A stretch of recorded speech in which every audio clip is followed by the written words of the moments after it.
Selamat siang semuanya. Selamat siang, Pak. Siang, Pak. Kita hari ini memasuki pertemuan kelima dari mata kuliah PTI A untuk teknik elektro ya. Eh, Pertemuan 4 kemarin kita sudah bahas sampai bagaimana membuat program sederhana dengan bahasa C++. Nah, hari ini seperti yang saya sampaikan di pertemuan kemarin, di awal ini kita akan ada kuis. Ya. Dan kuisnya, tolong dicatat kuisnya, yaitu membuat program sederhana dalam bahasa pemrograman C++. Jadi nanti kalian silakan buka code blocks masing-masing dari sekarang.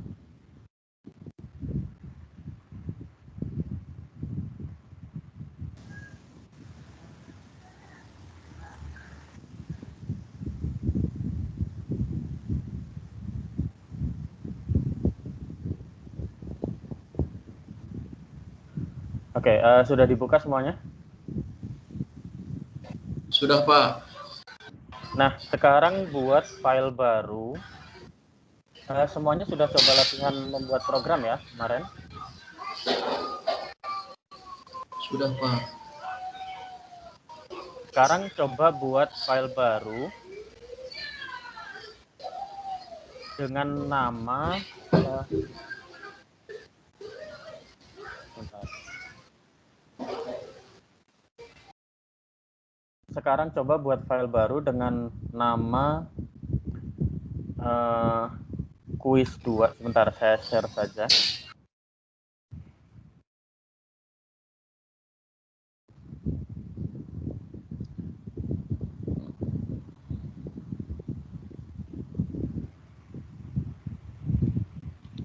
Oke, format nama filenya seperti ini.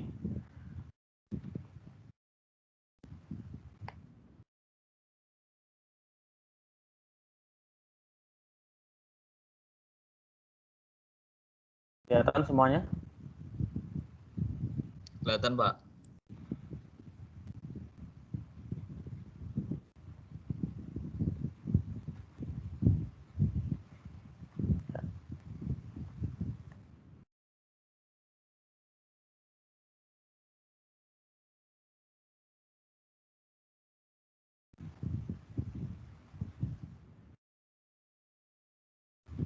Belum kelihatan, Pak.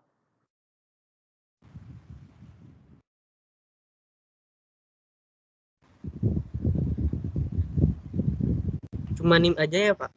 Iya. Itu ya, ada contohnya ya. Kuis 2, kemudian underscore, kemudian nim.cpp. Jangan ekstensi yang lain ya, harus .cpp.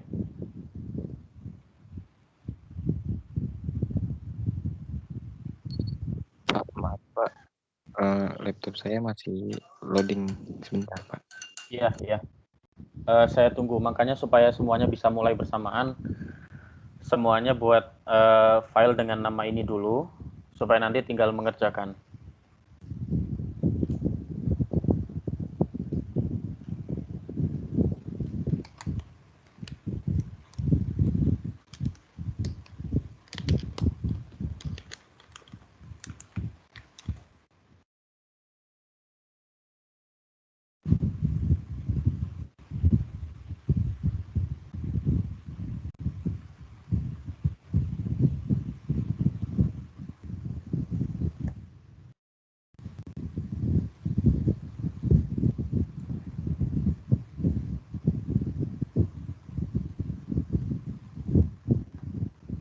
Sudah siap semuanya?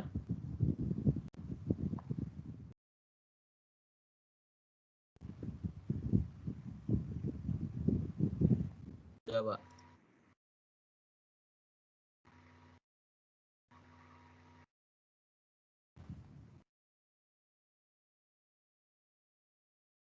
Mulai dari sekarang ya. Ini soalnya.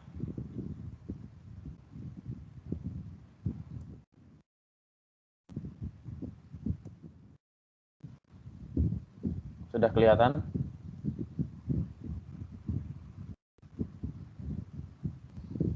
Waktu pengerjaan 15 menit. Jadi dimulai dari 13.11 sampai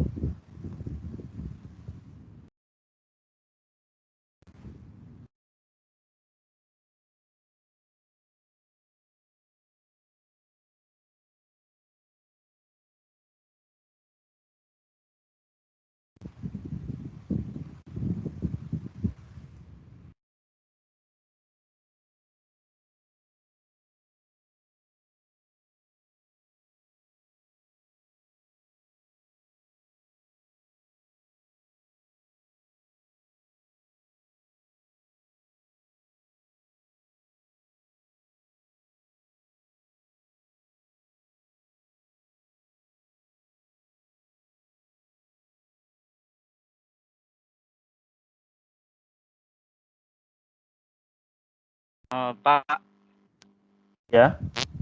ini Pak kode blok saya nggak bisa dari kemarin Pak. Udah saya download berapa kali Pak. Udah saya install tiap ini, cuma nggak. Sama Pak. Tetap nggak bisa Kalau Pak. di HP gimana Pak? Di HP bisa nggak Pak? Ya, yang code blocks-nya masih belum bisa, silahkan buat di Notepad. Tapi dengan namanya dan ekstensinya sama, tetap .cpp ya. Siap Pak.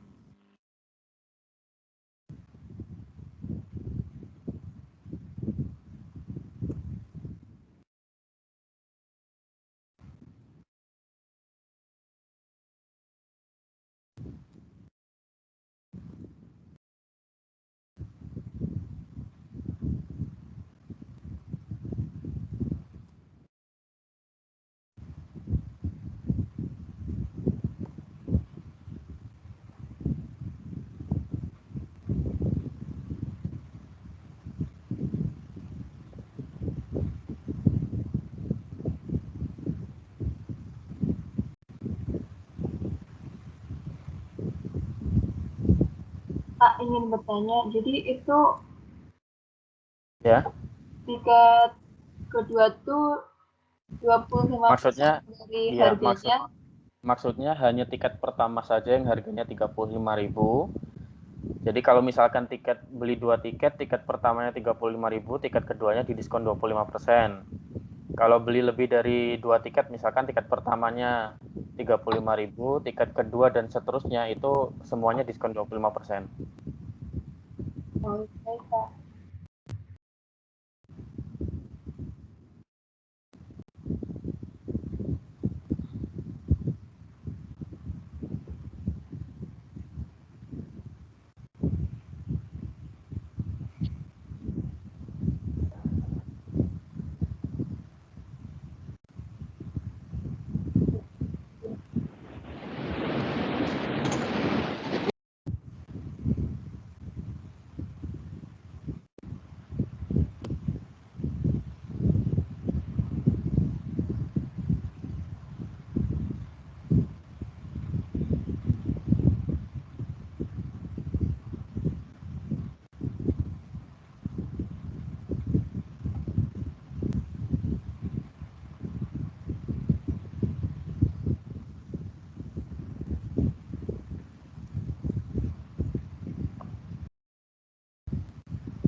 Bapak ingin bertanya ini waktunya sampai jam berapa, Pak ya?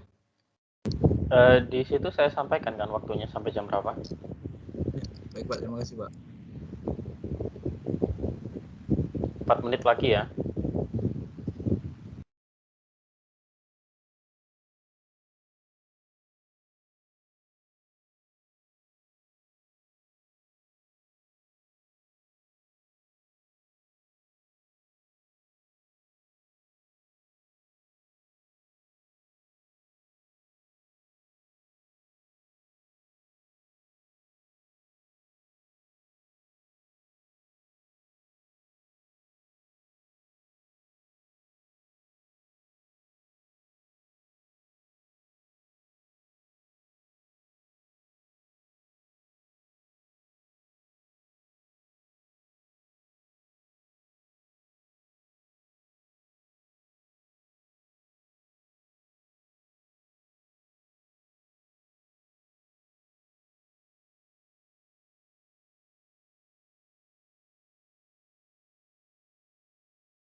Pak, PDF nggak bisa ya, Pak?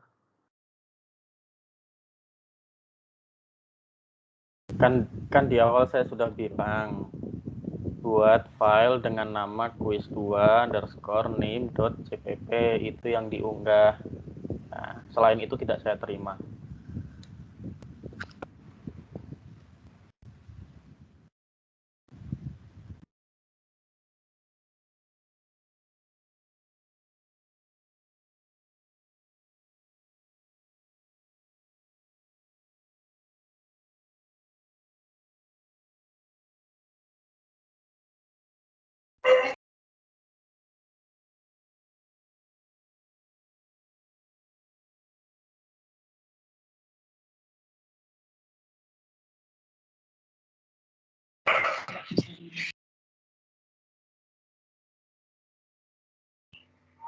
Maaf Pak, e-learning saya agak loadingnya lama.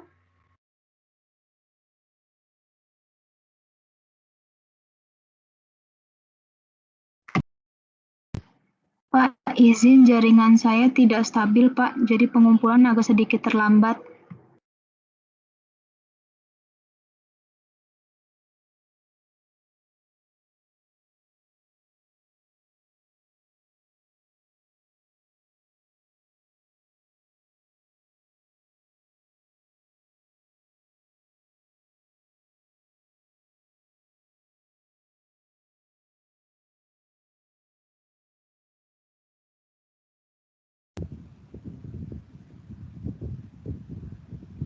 Bagi yang tidak bisa upload ke e-learning, silakan upload ke MS Team. Di situ tadi saya sudah buatkan folder di MS Team General, di tab Files, ada folder quiz 2, silakan upload di dalam folder itu. Tapi sambil tetap upload di e-learning. Karena waktunya sudah habis, kita mulai saja ya perkuliahannya.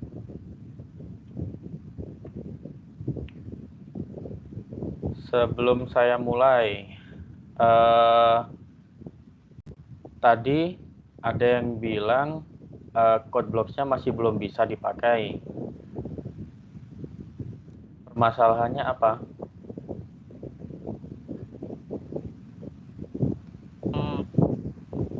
Ini nggak Pak, apa tuh? Ya kalau apa nih? Bisa di running tidak? Bisa Pak. Bentar Pak. Bisa. Kemudian ketika Anda sudah selesai membuat program, apakah program file dari file.cpp Anda bisa di-compile? Aduh, sabar.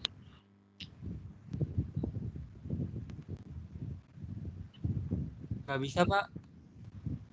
Jadi permasalahannya tidak bisa compile ya? Oke, di sini berapa orang yang belum bisa install code block sampai bisa membuat program sederhana? Maksudnya membuat program di code block. Saya belum bisa, Pak. Error terus code blocknya. Sekarang saya mau mungkin ada yang terlewat ya dari yang di download. Kemarin semua download dari sini ya. Betul?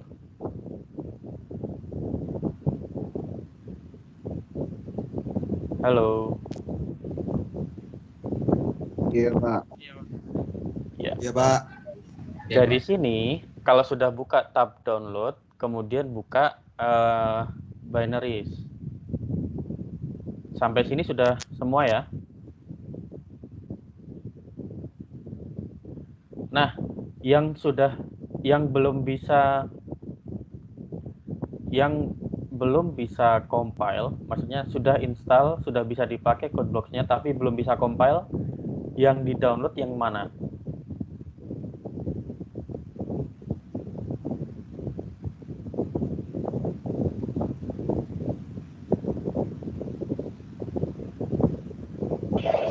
Pak, izin bertanya, kok punya saya tidak bisa di-save ya, Pak?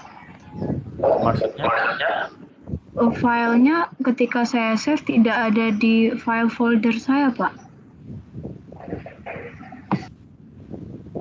Saya juga, Pak. Dibilang debugnya error. Oke, bisa di-share screen-nya salah satu. Mungkin Ingrid. Baik, Pak.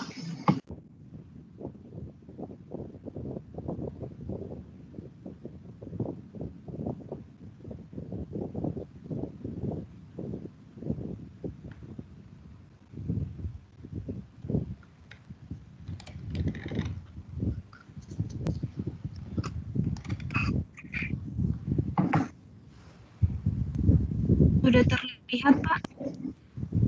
Ya, sudah.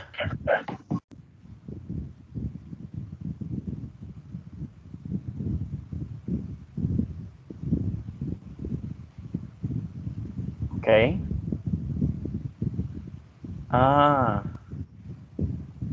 Oke. Yang tadi saya maksud ketika kuis ya, ketika kuis kan yang saya minta buat file dengan nama quiz2_nim.cpp, betul tidak? Iya, Pak. Di sini yang Anda buat bukan file tapi project, betul tidak?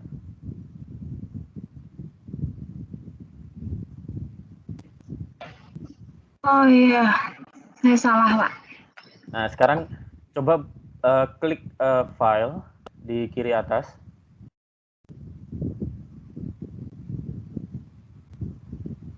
Nah, kemudian buatnya empty file saja. Nah, ini bisa langsung C++ source ya, bisa dipilih. Next. Next.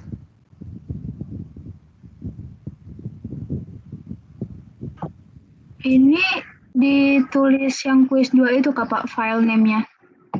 Iya, betul sekali.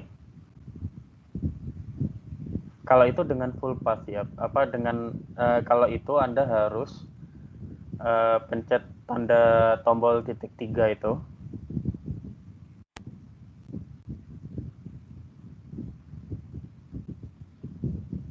Sebentar. Nah, di sini silahkan tulis quiz2_nim kemudian .cpp. Save. Replace ya. Kemudian selesai. Finish. Pak,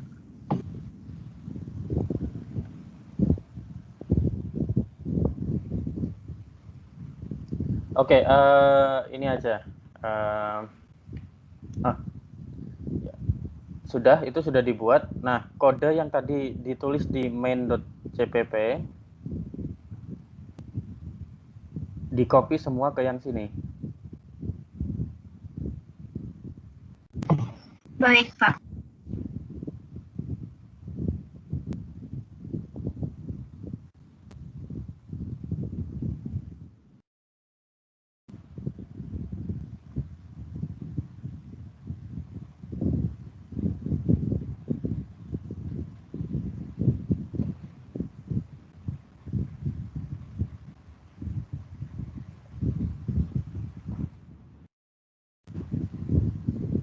Nah, setelah itu disimpan, baru dijalankan. Tanda tanda gear.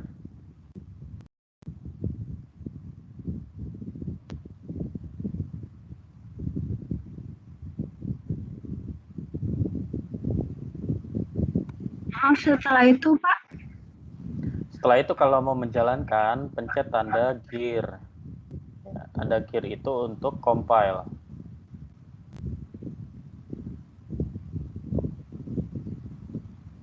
Setelah selesai, sebentar. Ketika di-compile, ini nanti akan muncul apakah dia sukses atau tidak compile-nya. Nah, di sini error. Ya. Apa errornya? Errornya di mana? Di sini nanti kita bahas di perkuliahan aja lebih baik ya. Baik, Pak. Ini berarti saya hentikan Ya. share screen, Pak. Ya. Baik, terima kasih, Pak.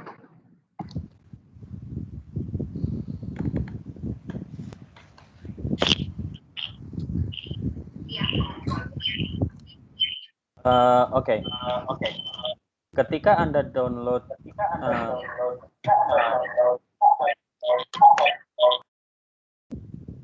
tolong selain saya di mute ya. Sudah.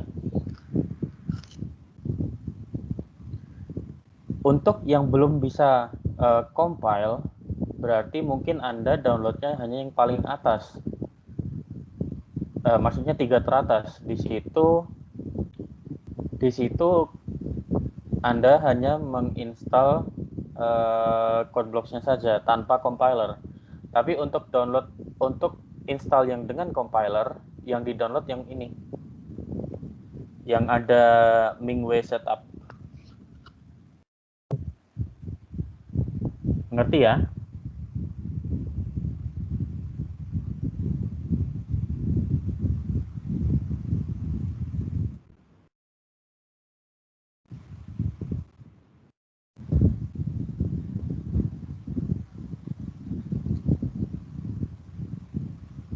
Oke, sebelum saya masuk materi, saya akan kembali membuka kode yang dibuat di akhir pertemuan kemarin. Ya, di akhir pertemuan kemarin kita mencoba membuat kode untuk mengubah detik menjadi jam, menit, dan detik. Ya. Nah, tadi di di code blocks yang di-share oleh Ingrid, di situ terjadi error. Mengapa error? Karena yang pertama di situ nama variabel, ya.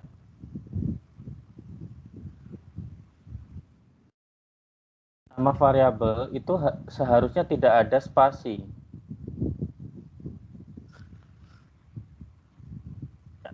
Ketika ada spasi ini, maka ketika saya build, ya, saya simpan, kemudian saya build, saya compile, maka di situ akan muncul error. Di sini apa? Error expected initializer before detik, ya. Jadi harus ada sesuatu yang menginisiasi si detik. Di sini dia error mengapa? Karena int ini si tipe data int ini hanya menginisialisasi nama variabel test. Tapi setelahnya ini semuanya tidak terbaca. Maka dari itu dia error. Bagaimana cara memperbaikinya? Kalau misalkan ternyata kita ingin membuat nama ini menjadi test detik, ya. Cara memperbaikinya tinggal misalkan menghilangkan spasi atau dengan underscore. Dengan seperti itu, sekarang ketika kita simpan, kita compile lagi. Pada bagian ini, yang tadinya ada error, dia tidak ada error lagi. Nah, sekarang kita cek. Ada error lagi di sini. Mengapa error? Error. Detik was not declared in this scope. Maksudnya adalah variabel dengan nama detik itu belum dideklarasikan terlebih dahulu. Maka dari itu dia error. Maka ketika kita mengganti satu nama variabel, yang setelahnya harus diganti semua.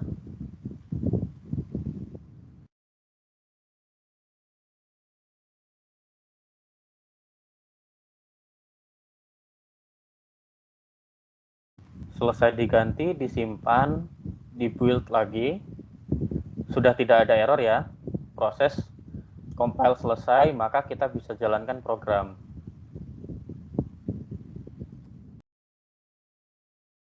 Seperti itu. Ada pertanyaan?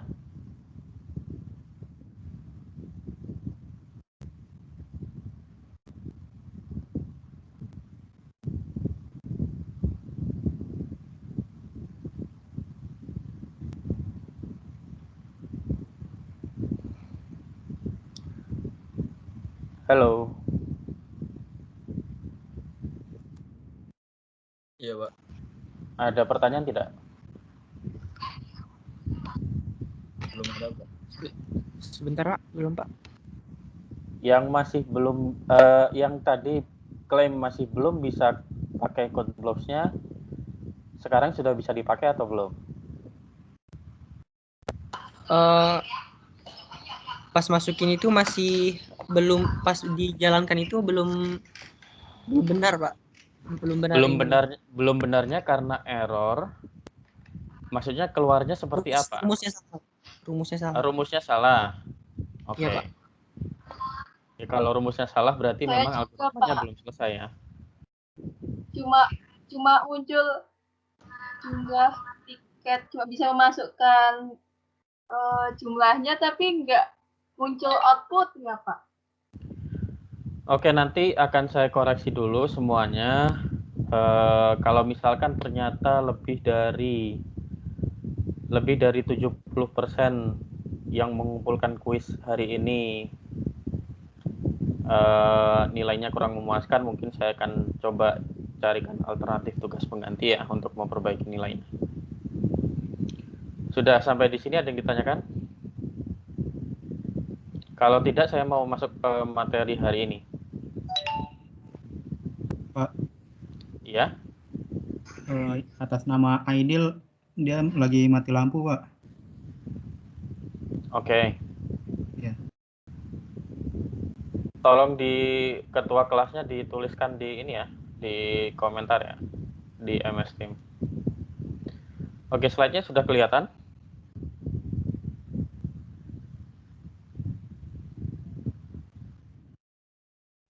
Kalau sudah terlihat,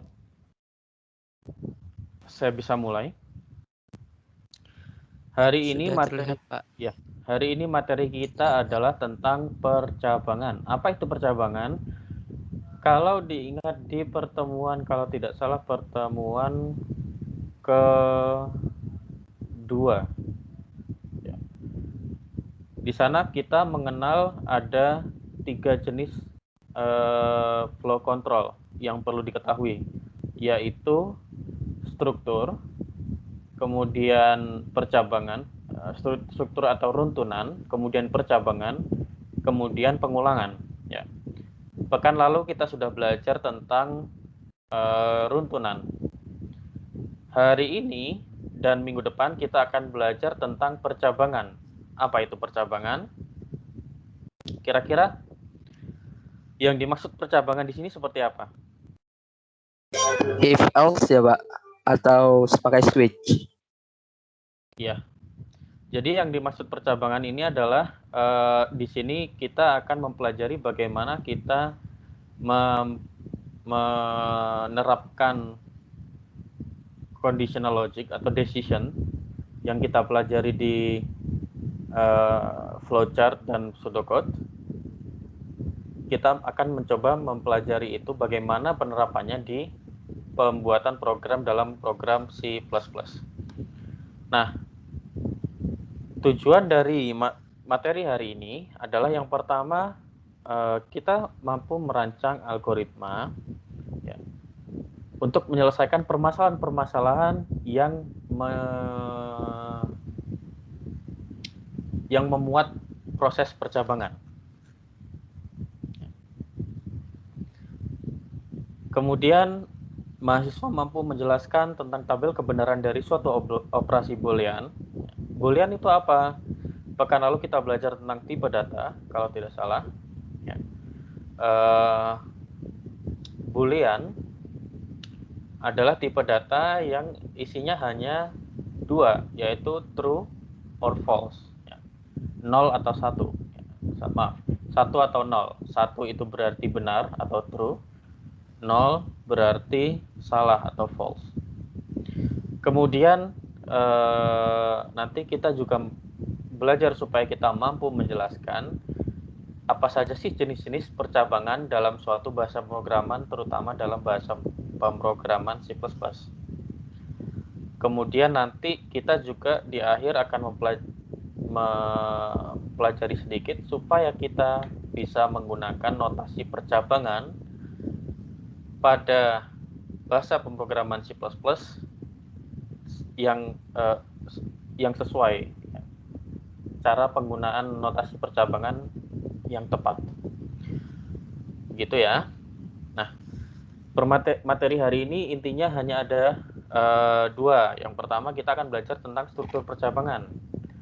Kemudian nanti kita akan belajar tentang pilihan-pilihan apa saja yang ada pada percabangan. Struktur percabangan. Apa itu percabangan?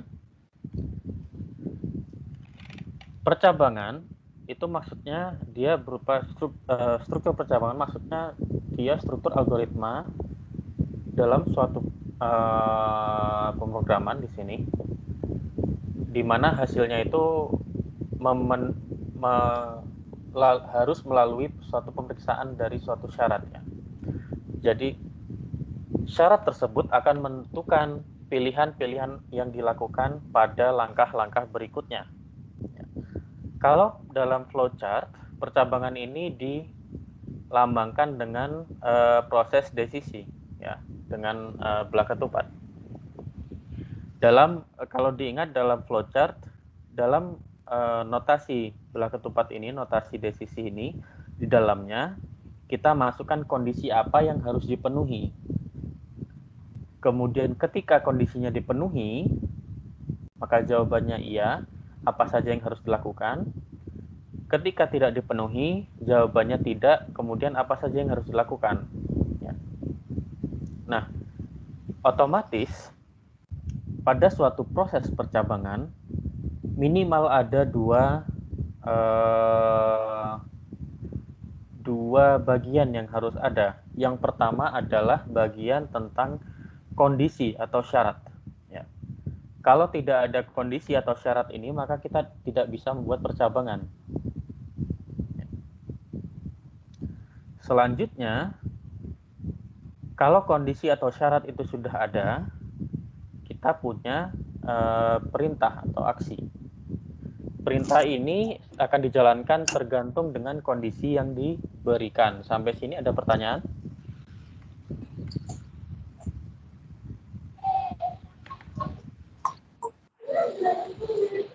Belum ada, Pak. Tidak ada. Nah, apa sih, bagaimana sih sintaks kira-kira penulisan percabangan ini di bahasa pemrograman C++? Sintaksnya seperti apa? Sintaksnya seperti ini ya. Kita punya if, ya, seperti pekan lalu kita sudah singgung sedikit. Kita punya if kemudian kondisi, maka apa saja yang berada di setelah if, ya, itu berarti kondisi yang harus dipenuhi ya. Di sini dikasih blok warna orange kecoklatan, kondisi. Kondisi di situ sama halnya dengan kondisi yang ada di dalam belah ketupat suatu notasi desisi pada flowchart. Ya. Nah, kondisi ini sama seperti pada flowchart dan pseudocode yang sudah kita pelajari. Kondisi ini nilai yang keluarannya hanya boleh dua ya, hanya boleh benar atau salah. Ya, tidak lebih dari itu. Apa sih kira-kira isi dari blok kondisi ini? Di blok kondisi ini kita menempatkan suatu operasi, bisa satu, bisa lebih. Untuk saat ini kita belajar hanya satu dulu ya. Satu atau lebih operasi yang berbentuk operasi logika ya, atau operasi relasi. Apa saja operasi relasi dan operasi logika ini?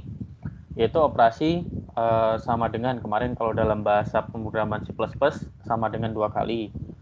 Kemudian tidak sama dengan, atau dalam bahasa C++ itu dengan tanda seru sama dengan. Kemudian tanda perbandingan ya, lebih besar, lebih kecil, lebih besar sama dengan, lebih kecil sama dengan, dan seterusnya. Nah, hasil pemeriksaan ini nanti akan menentukan aksi yang dilakukan. Ya. Contohnya pada sintaks ini pada umumnya sintaksnya seperti ini. Ya. Kita punya if, else ini tidak harus ada sebenarnya, tapi pada umumnya ada. Ya. Jadi if, kemudian yang di sini ada kurung kurawal buka, kurung kurawal tutup. Isi dari yang di dalam kurung kurawal itu menunjukkan apa saja aksi yang dilakukan apabila kondisi terpenuhi. Ya. Jadi kalau pada flowchart, dia berada pada cabang huruf Y atau yes. Kemudian, bila tidak terpenuhi, ada di mana? Kita punya else ya. Jadi kalau tidak terpenuhi, aksinya ditulis pada aksi-aksi setelah else. Nah, untuk menunjukkan bedanya aksi yang dilakukan di luar conditional logic ini, di luar percabangan ini, dengan yang ada di dalam percabangan,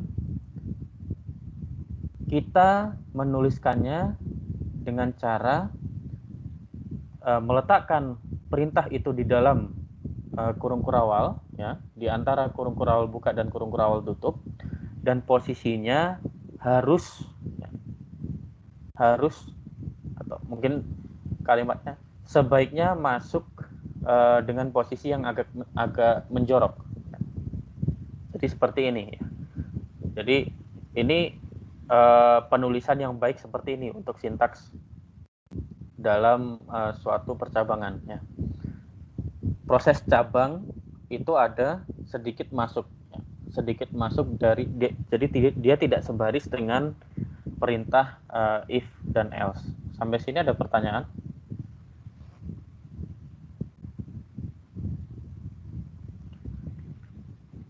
Kalau tidak ada, misalkan sejajar, apa yang terjadi, Pak?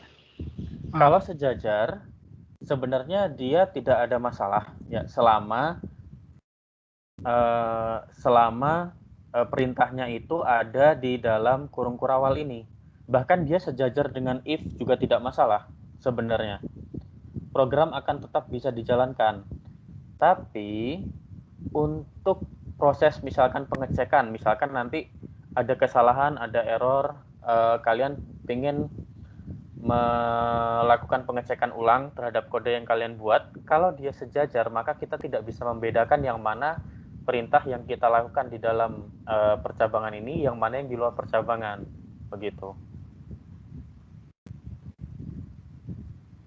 Sudah jelas ya?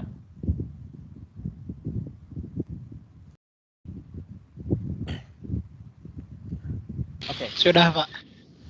Nah, sekarang kita ambil contoh ini ya. Kita ambil contoh kode bahasa C++ yang di sebelah kanan. Ya. Untuk flowchart-nya selalu kita ingat, selalu kita mulai dengan terminator, kita akhiri dengan terminator ya. Kita mulai dengan start, kita akhiri dengan end. Kemudian di sini untuk kode yang di sebelah kanan kita ada input cin a. Ya. Maka kita punya input jajaran genjang. Kalau dalam bahasa pemrograman C itu cin a. Dan jangan lupa harus dideklarasikan dulu a ini apa sebelumnya ya di sini. Kemudian if ini sekali lagi dilambangkan dengan desisi ya, notasi belah ketupat. Bagaimana penulisannya? Sama saja. Kalau dalam flowchart kita punya, karena dia pertanyaan, harus pertanyaan. Dalam flowchart kita punya A lebih dari 0 kemudian tanda tanya. Tapi untuk di dalam bahasa pemrograman C++ cukup apa yang diinginkan jawabannya benar ya. Jadi tidak perlu munculkan tanda tanya di situ. Bila benar, apa yang dilakukan di sini kita cetak output bilangan positif.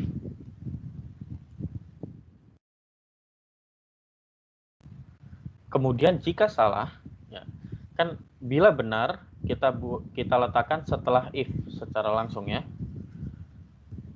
If kondisi dalam tanda kurung biasa, kemudian kurung kurawal buka, kurung kurawal tutup, di antara kurung kurawal ini ada perintah apa saja yang dilakukan dalam if ini. Ya. Kalau dalam flowchart dia cabang yes atau benar ya, huruf Y. Kalau salah maka else ini. Setelah else ini kita kalau dalam ini, kalau kita terjemahkan bahasa pemrograman C++ ini ke dalam flowchart, maka hasilnya seperti ini. Sampai sini ada pertanyaan?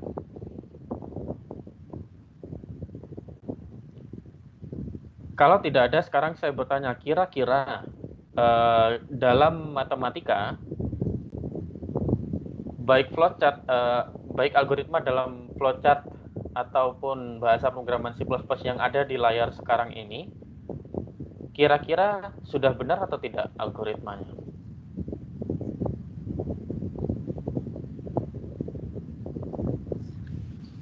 Iya Pak, benar Pak. Oke. Yang benar, yang ada nggak yang menurut Anda kira-kira salah di sini? Tidak ada Pak. Salah, Pak. Yang salah kira-kira mengapa? Berarti kalau dari 0 bisa negatif. Oh enggak, Pak. Saya salah, Pak.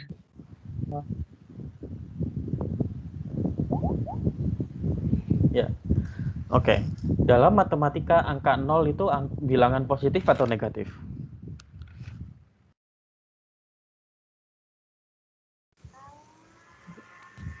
Positif, Pak.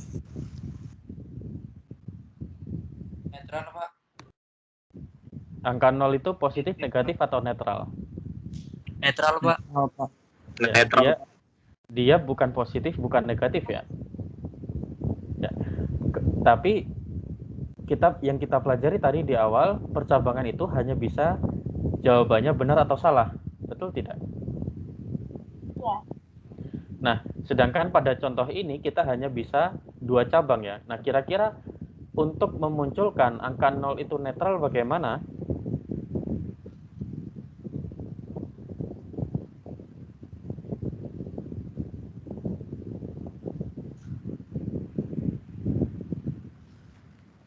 Ada yang bisa bantu saya?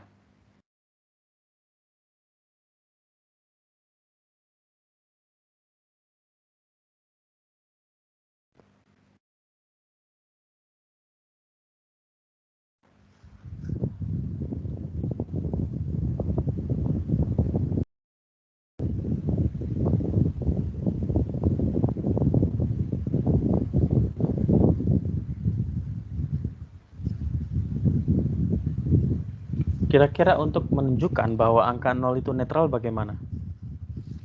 Apa yang harus dilakukan? Kalau pakai switch kejauhan ya Pak? Kita tidak pakai switch dulu ya. Mungkin kita akan pelajari switch pekan depan, tapi tidak sekarang.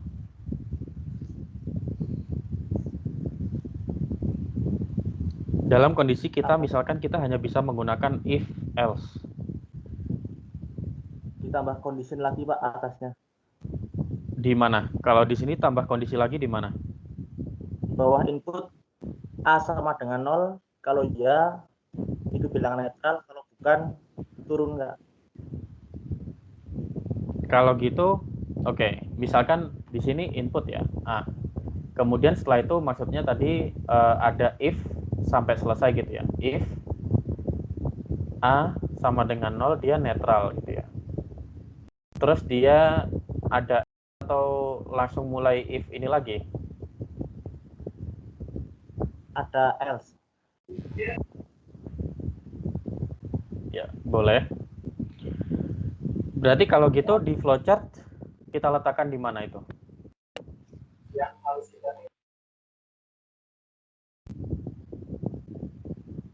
Atasnya decision itu. Ya, jadi kita tambah desisi lagi sebelum decision yang A lebih dari 0 ya. Betul tidak? Ya. Kalau di sini kita tambahkan setelah input A, kita punya decision belah ketupat tadi maksudnya begitu kan? Kalau sama dengan 0, yes, dia outputnya langsung bilangan netral. Kalau no, baru ke decision setelahnya. Begitu? Iya Pak. Ya. Terima kasih Satria tadi ya. Ya, betul sekali. Jadi maksudnya adalah ketika misalkan persyaratannya kurang, maka kita bisa menambahkan percabangan lagi. Ya. Oleh karena itu, kita bisa punya beberapa jenis percabangan. Ya, kita masuk ke pilihan percabangan. Apa saja? Ya, seperti ini ya. Kita bisa hanya punya satu pilihan percabangan, ya. Atau yang kita pelajari tadi 2 pilihan dulu, ya. 2 pilihan seperti ini. Atau satu pilihan saja, misalkan input ini, kita hanya punya output ketika syaratnya dipenuhi, tapi ketika tidak dipenuhi selesai saja, tidak ada output apa-apa. Itu juga bisa ya, kalau seperti yang di kiri ini satu pilihan, kemudian yang kita contoh tadi itu dua pilihan.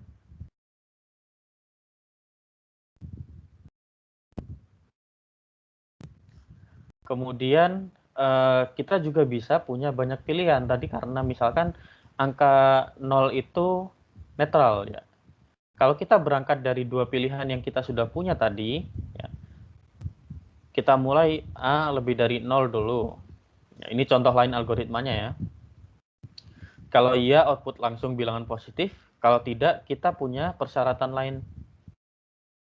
Apakah sama dengan 0? Kalau tidak, baru outputnya bilangan negatif. Ya. Kalau iya, output 0 atau misalkan output netral. Gitu. Sampai sini ada yang ditanyakan tidak?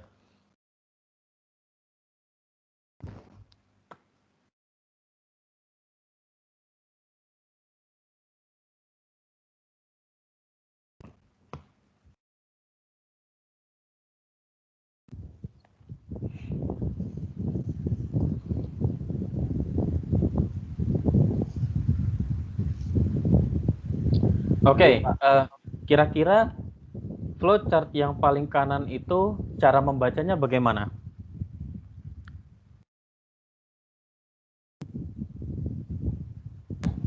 Yang mana, Pak? Yang flowchart yang banyak pilihan paling kanan. Kira-kira cara membacanya bagaimana? Kalau misalkan saya input nilai variabel, ya? Ada yang mau bertanya tadi? Iya. Nanya, Pak. Iya, silakan. Jadi kalau punya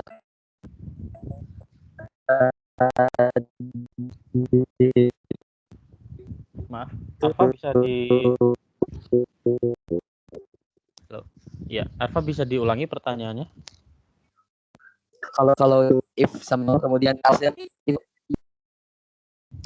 Oke, ya pertanyaannya mau nanya yang Pak, kalau if sama dengan 0 kan jadi kurung kolanya di code block kurung kurawal yang dari if lebih besar dari if positif dan negatif itu masuk ke if yang else-nya yang pertama itu ya Pak. Oke, untuk bagaimana di kode blocknya setelah ini ya kita pelajari ya. Oke, untuk flowchart yang paling kanan ini, flowchart yang paling kanan ini, kita mulai dengan kita punya input A. Misalkan input A-nya angka 1. Maka ketika kita tracing, kita masukkan 1. Apakah 1 lebih dari 0? Jawabannya langsung iya. Maka outputnya langsung bilangan positif. Program selesai. Tapi bagaimana kalau misalkan inputnya angka 0? A-nya sama dengan 0. Maka di sini jawabannya tidak, gitu kan? Baru setelah tidak kita tanyakan lagi apakah A-nya sama dengan 0. Karena yang input kita tadi A-nya 0, outputnya dia netral atau 0. Gitu. Tapi kalau misalkan kita hanya menggunakan kode algoritma di yang dua pilihan ini yang di tengah, ketika kita masukkan nilai A-nya 0, maka outputnya adalah bilangan negatif. Kalau kita mengikuti flowchart yang paling kiri, kita masukkan nilai A-nya 0 atau minus berapapun, maka tidak ada output sama sekali. Begitu ya. Nah, sama halnya dengan flowchart ini, dalam bahasa pemrograman C++, penulisannya seperti ini. Ya. Tadi menanyakan yang tentang yang flowchart paling kanan ya, bagaimana di C++-nya, begitu Pak. Cara penulisannya seperti ini. Ya, kalau yang satu pilihan paling kiri, ya, kita hanya karena apa yang dilakukan hanya jika jawabannya benar saja, maka kita tidak ada else di sini, hanya if A lebih dari 0, kemudian output selesai, tidak ada apa-apa lagi. Tapi ketika kita punya dua pilihan, maka kita punya setelah if, kalau benar perintahnya apa, kita punya else, ya. Else atau jawaban lainnya. Ketika else, perintahnya apa? Ya, jadi ketika benar perintahnya apa, ketika tidak benar, ketika salah, maka setelahnya else. Ya. Seperti itu. Tapi ketika kita punya banyak pilihan, maka setelah else ini kita bisa letakkan lagi if. Ya. Jadi seperti ini, if A lebih dari 0, kemudian output bilangan positif, kurung kurawal tutup, else, if lagi. Kemudian perintahnya apa, kemudian kalau salah, jawabannya apa, begitu. Di sini coba diperhatikan dalam penulisan yang dibuat, yang kalian lihat di slide ya, semua perintah di dalam suatu proses yang ada di dalam kurung kurawal itu semuanya kita buat menjorok, agak sedikit menjorok ke dalam. Mengapa? Karena dengan seperti ini, seperti yang tadi saya katakan, dengan seperti ini akan lebih mudah membaca yang mana menjadi bagian dari perintah kondisi yang mana. Kita punya prosedur int main, ya. Kemudian kurung kurawal buka, kurung kurawal tutup. Kalau diperhatikan, semua setelah itu perintah utamanya mereka berada pada satu indentasi yang sama, ya. Mereka pada level yang sama, ya. Tetapi ketika setelah kita masuk if, ya, if, kemudian perintahnya apa? Perintahnya kita tulis agak lebih ke dalam lagi. Ini menunjukkan bahwa perintah yang ada di dalam ini, yang agak menjorok ini dia merupakan perintah dari apabila kondisi if ini terpenuhi. Jika tidak dipenuhi, kita punya if lagi, kita buat agak menjorok lagi, seperti itu. Jadi kita tahu berapa level kita punya percabangan dalam hal ini. Sampai sini ada pertanyaan?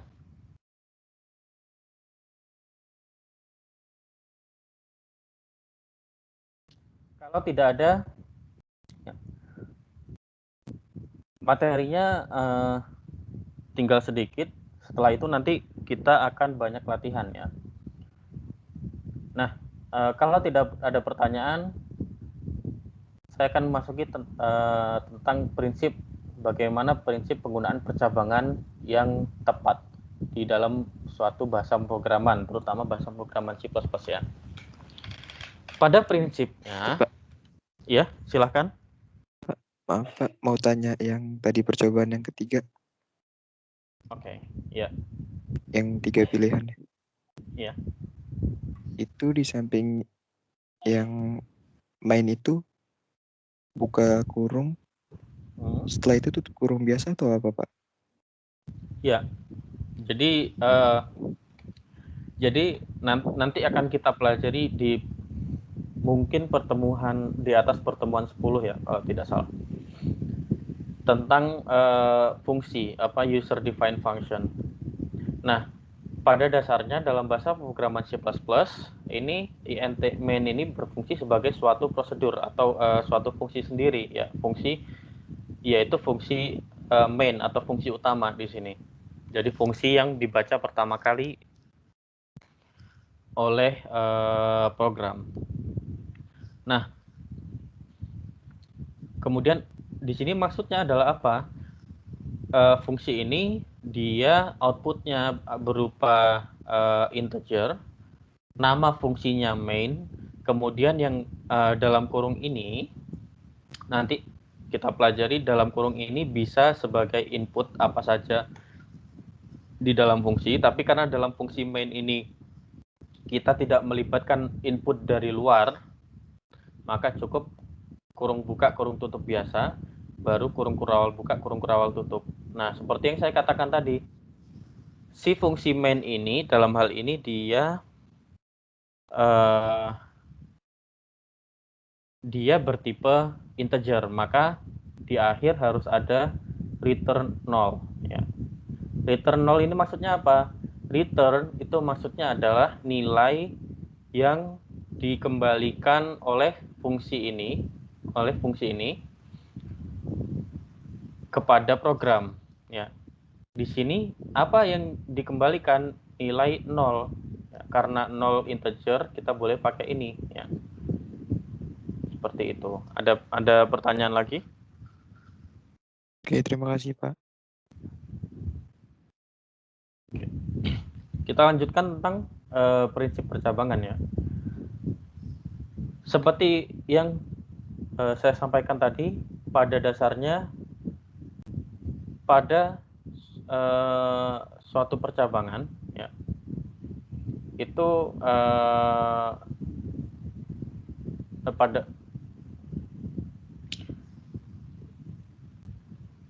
pada suatu percabangan pada dasarnya jawabannya hanya ada dua. Ya. Jawaban dari kondisi yang kita terapkan hanya ada dua, yaitu benar atau salah. Ya.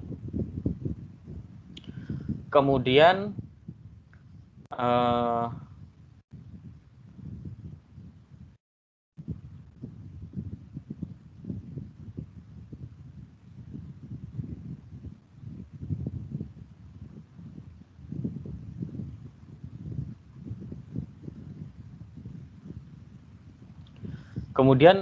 ketika kita melakukan percabangan if else, ya, di bahasa pemrograman C++, ya, maka program akan menjalankan pertama kali dalam suatu urutan itu pasti akan membaca yang mana yang benar terlebih dahulu. Ya, pada suatu algoritma seperti itu, ya. Makanya ketika kita buat if else di sini, ya, yang pertama dilakukan adalah prosedur apa yang dilakukan ketika jawabannya benar. Baru setelah itu prosedur apa saja yang dilakukan ketika jawabannya salah. Ya. Gitu. Nah, kalau misalkan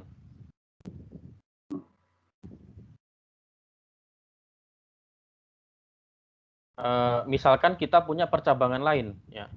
Misalkan kita punya percabangan lain. Ini if else selesai kurung kurawal tutup, kita tambah lagi di situ percabangan setelahnya. Ketika kita buat lagi percabangan di luar dari percabangan yang kita punya sebelumnya, maka percabangan yang sebelumnya tidak akan mengubah,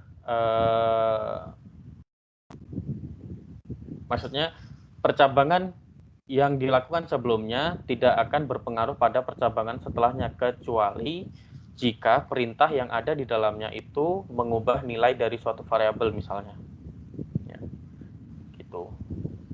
Nah, kemudian tadi saya singgung tentang pentingnya penggunaan indentasi, ya. Indentasi ini sangat penting dalam pembuatan bahasa pemrograman, dalam penulisan suatu bahasa pemrograman, terutama bahasa pemrograman C++, dan ada beberapa bahasa pemrograman lain yang sangat bergantung pada indentasi. Seperti contohnya di Python kalau tidak salah. Nah, indentasi ini penting. Jadi ketika Anda menulis suatu percabangan atau fungsi tertentu, maka perintah yang dilakukan, ya, aksi yang dilakukan atau assignment yang dilakukan itu harus dilakukan harus ditulis agak sedikit menjorok, ya. Sehingga bisa dibedakan bagian mana yang berupa bagian dari aksi setelah percabangan. Nah, bagian-bagian yang menjorok ini kemudian kita bisa menentukan, kapan kita selesai statement dari percabangan ini, kapan kita belum selesai, ya. Gitu. Contohnya ketika kita kembali ke sini, ya. Kita ambil contoh yang di tengah, yang dua pilihan saja. Nah, di situ if A lebih dari 0, kemudian kita punya perintah cout, ya. Di situ dia agak menjorok ke dalam. Kemudian else. Nah, else ini dia indentasinya sejajar dengan if, karena dia perintah yang sejajar dengan if. Sedangkan perintah untuk cetak bilangan positif ini dia tidak sejajar, maksudnya dia perlakuannya adalah setelah syarat itu dipenuhi. Maka dengan begitu kita bisa membedakan kapan si percabangan ini selesai atau tidak. Begitu ya. Ada yang ditanyakan sampai sini? Materinya hanya sedikit. Jadi karena kita masih punya waktu sekitar 23 menit, kita akan latihan soal kalau tidak ditanyakan. Izin bertanya, Pak. Ya, silahkan. Untuk penggunaan konstanta itu bagaimana, Pak? Oke, penggunaan konstanta itu kita harus kembali ke materi pekan lalu ya. Di sini untuk pertanyaan tentang percabangan ada tidak sebelum saya jawab tentang konstanta?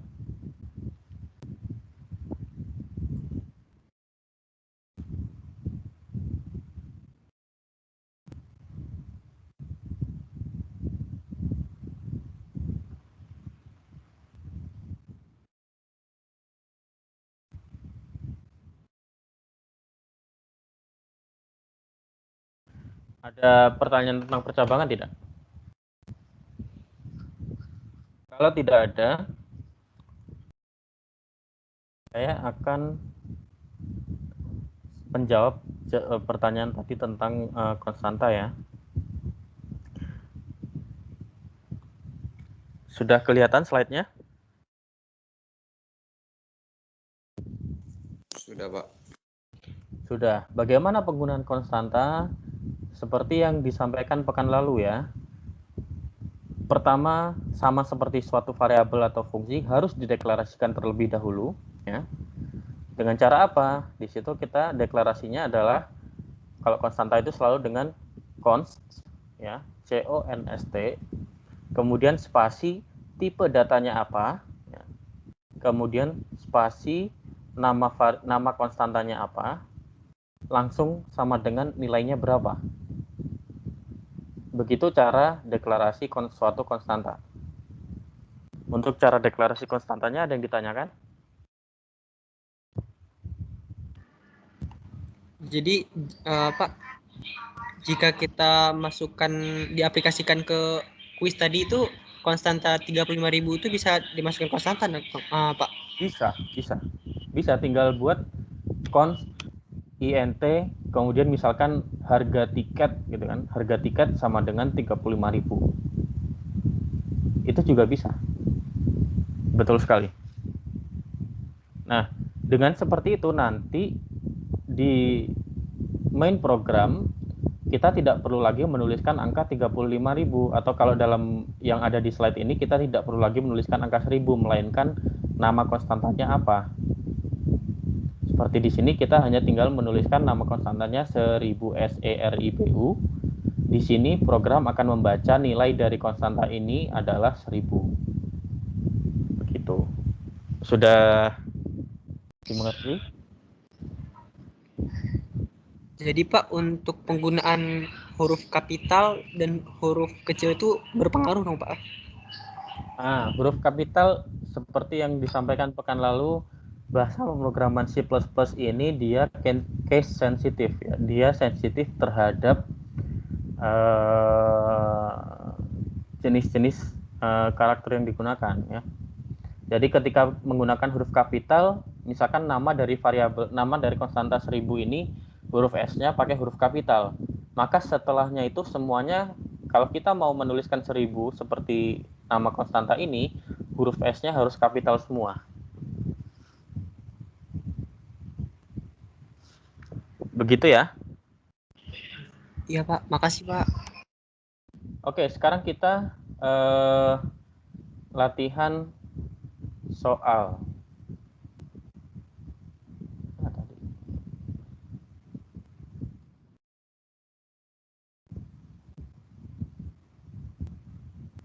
Sekarang kita latihan soal. Masih ada waktu kurang lebih 18 menit kita latihan. Kita coba kerjakan latihan soal 1 ya. Saya beri waktu 5-10 menit. Siapa yang cepat silahkan kalau ingin mempresentasikan hasil kerjaannya. Ya, silahkan dimulai. Buat program dari bahasa programan C++ ya. Tapi kalau code blocks-nya masih belum bisa jalan, yang penting kodenya ditulis dulu sampai selesai.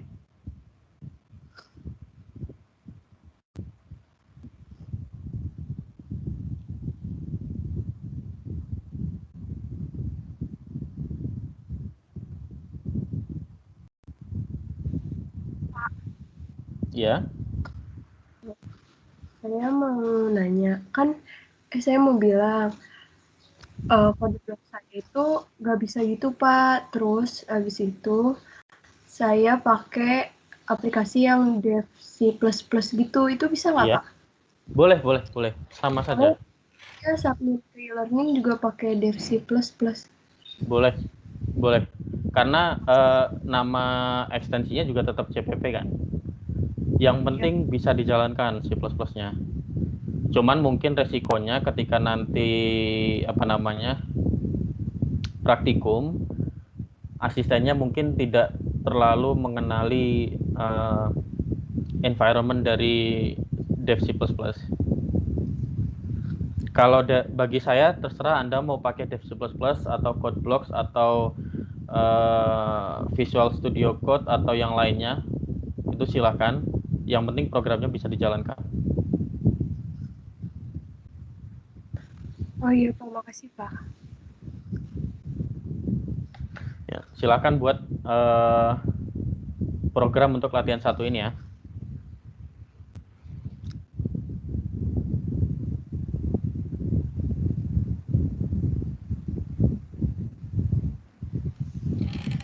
Ada yang sudah selesai?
Ya.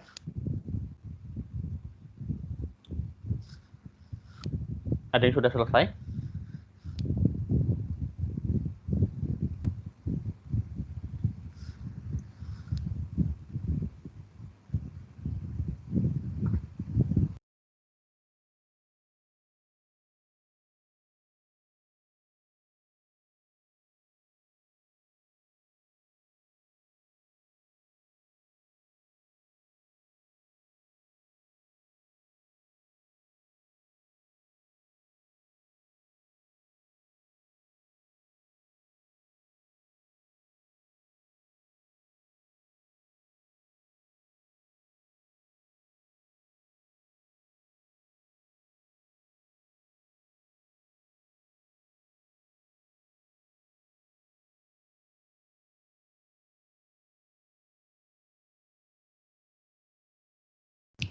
Oke, apa sudah ada yang bisa mempresentasikan hasil latihannya?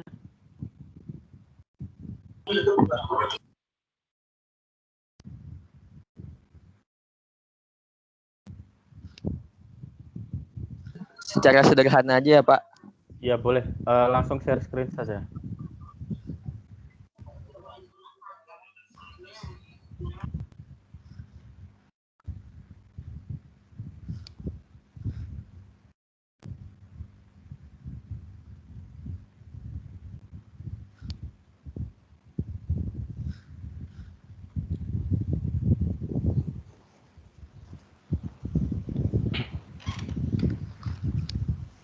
Arfa jadi share screen tidak?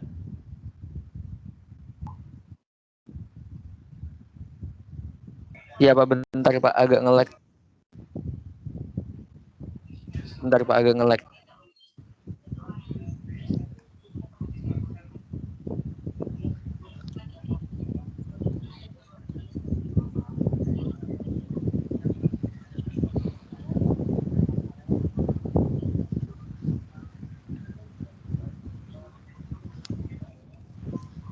Udah Pak.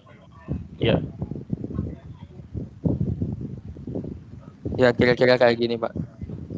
Coba kalau dijalankan berhasil tidak? Saya kan Pak. Kolonnya minus.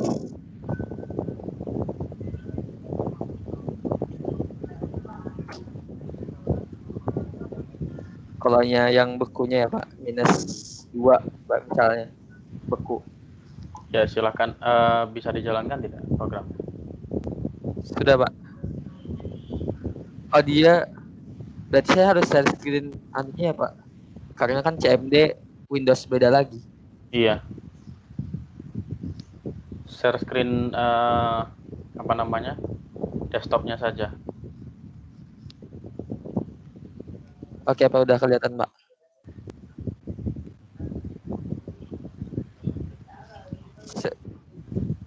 Sekarang udah kelihatan Pak. Sudah. Sekarang coba saya ini ya Pak. Coba saya masukin minus 2. Hasilnya beku. Command prompt-nya belum kelihatan. Oh sudah. Iya. Ya, kalau minus 2 beku ya Pak. Iya. Kalau 2 air. Kira-kira begitu Pak. Iya. Temannya yang lain ada yang masih belum bisa?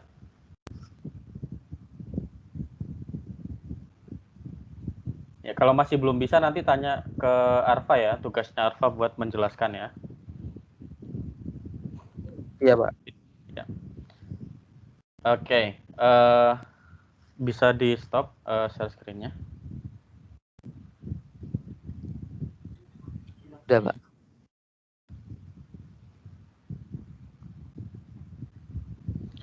Nah, kalau latihan 1 sudah, ya tadi sudah ada temannya yang bisa membuat program untuk latihan 1 ini.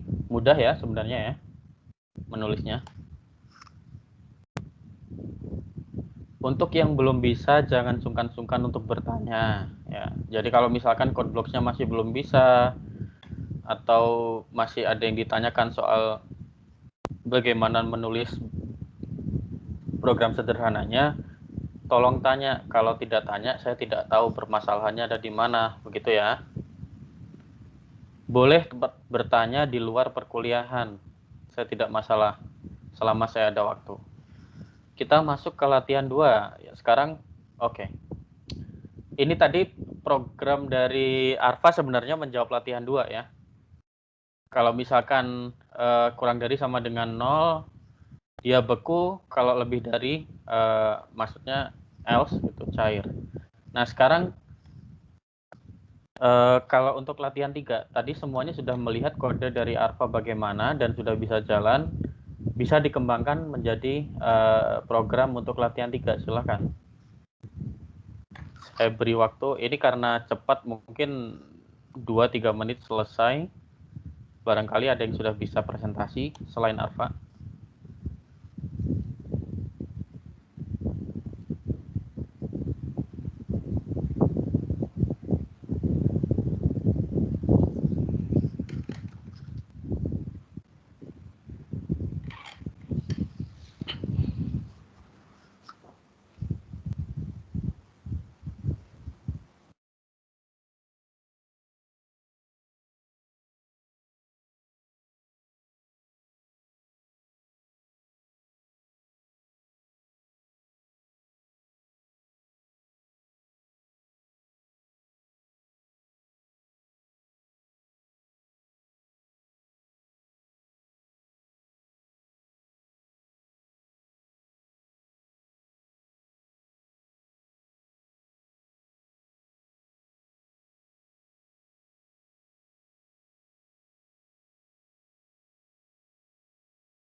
Ada yang sudah selesai?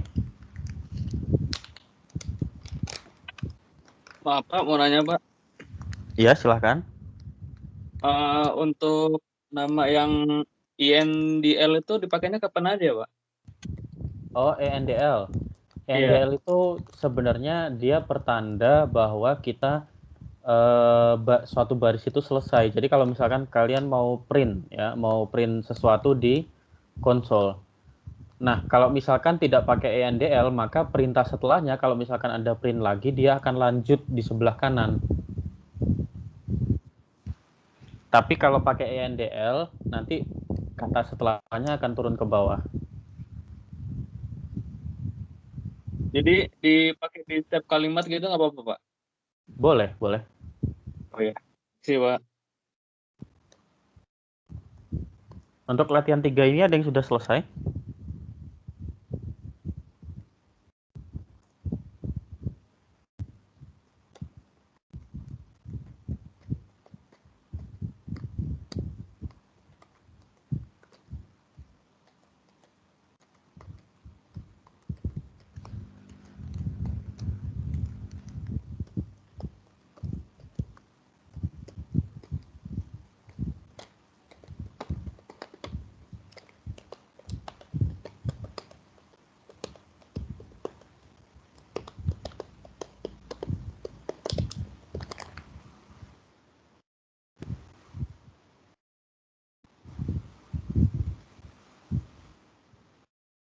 Pak, saya sudah selesai Pak, tapi saya nggak tahu letak permasalahannya di mana Pak, nggak bisa di. Iya, Pak. silakan ditunjukkan saja.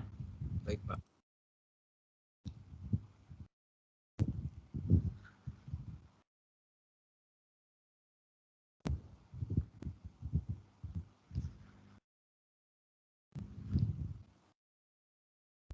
Apakah sudah kelihatan Pak? Sebentar.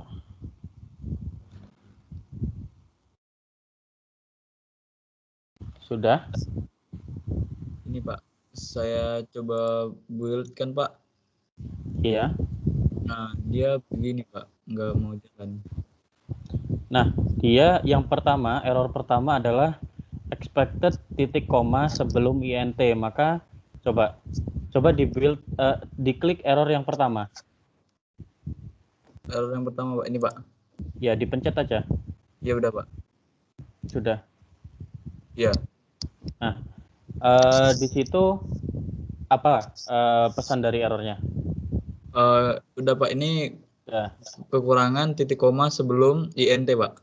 Ya betul. Kemudian di build lagi masih ada error. Iya Pak, yang kelima nih Pak. Nah, di situ problemnya apa? Tadi saya sudah sampaikan kalau nama dari suatu variabel itu tidak boleh mengandung spasi. Oh iya. Maka kalau misalkan mau pakai seperti itu, bisa hilangkan spasinya atau pakai underscore. Ya, begini Pak. Ya. Semuanya diganti dong.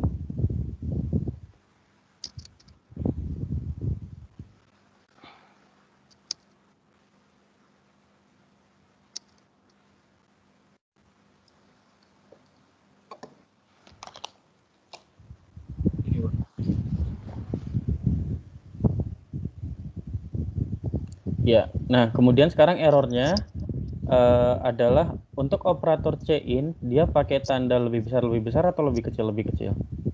Lebih besar Pak. Kalau itu di situ kan pengen ada output dulu ya. Itu seharusnya C-in atau C-out? Tulisan masukkan sebuah ayat. C-out Pak, salah Pak. Yang ini C-out Pak.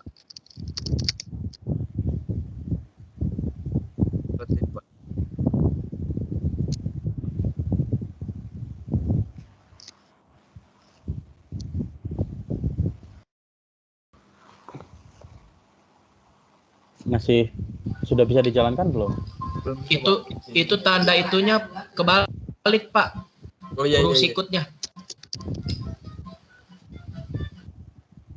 Ya. Sudah bisa dijalankan belum? Masih Pak. Sebentar Pak, ada permasalahan. Masih ada beberapa permasalahan ya. Titik komanya semuanya. Itu Pak ya. Udah Pak. Ya, sekarang dijalankan. Tidak ada masalah? Tidak ada, Pak.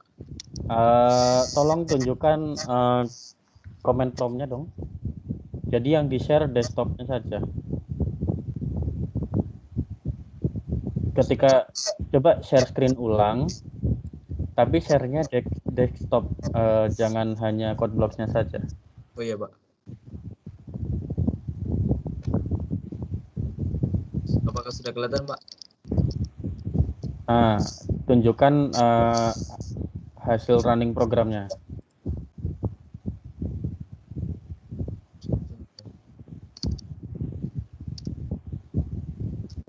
Gini, Pak. Oke.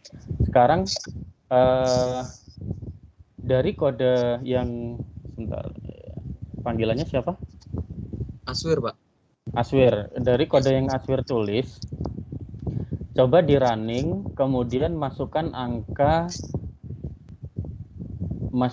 suhunya misalkan 120. Baik, Pak. Oh, sepertinya ada kesalahan, Pak. Masih cair, Pak. Ya. Kira-kira ada yang bisa membantu saya menjawab nggak? Ini tetap di-share ya screen-nya, jangan dimatikan dulu. Ada yang bisa membantu saya menjawab nggak? Kira-kira kesalahannya ada di mana? Itu Pak, seharusnya suhu air kurang dari sama dengan 100, cair. Kalau else-nya kan lebih dari, berarti uap. Oke, coba Aswir bisa mengikuti apa yang tadi disampaikan tidak? Kodenya bisa ditulis seperti itu.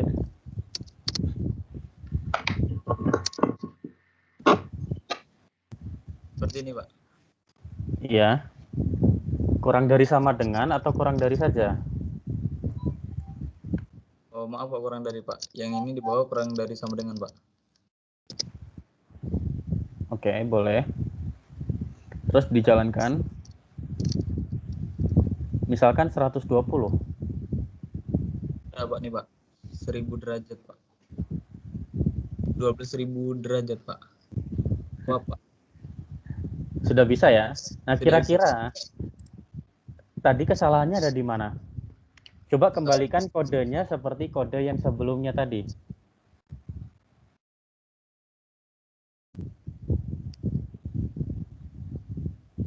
Ini, Pak.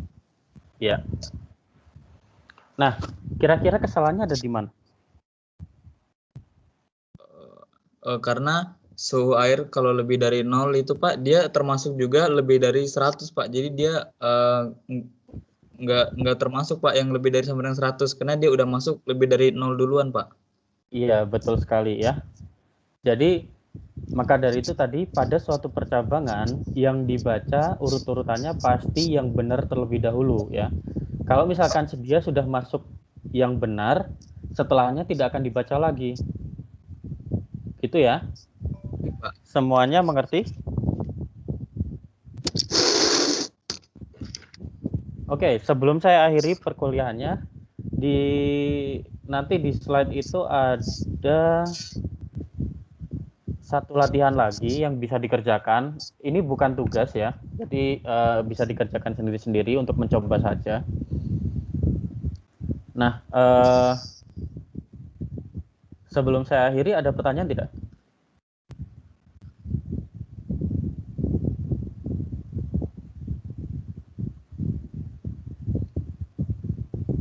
Kalau tidak ada,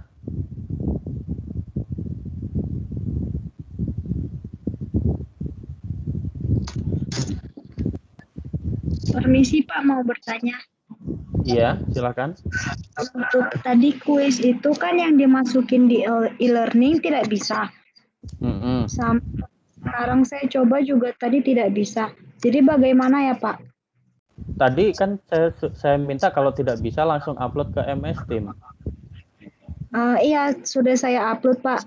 Tapi kan Bapak bilang tetap mencoba di e-learning. Iya, ya sudah. Ya.